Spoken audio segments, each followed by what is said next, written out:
Hey everybody, today we're going to learn how to enable one-handed mode to lower the screen automatically on Android.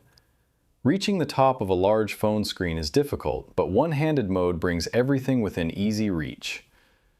First, open the Settings app. Tap on the search bar or search icon at the very top. Type :one-handed mode and click on it. Find the toggle labeled Use One-Handed Mode and click it to turn it completely on.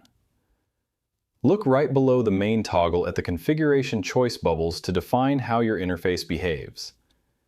Tap on the choice selection bubble labeled Pull Screen into Reach to ensure the top portion of your display slides downward automatically. Now, to test out your new layout rules, go to any screen on your device and locate the slim navigation bar line at the very bottom edge of your display screen.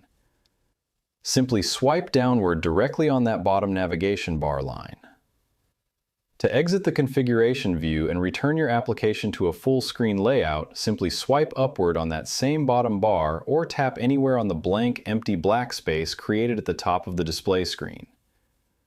And that's it. I hope it helps you in your current and future project. Thank you for watching.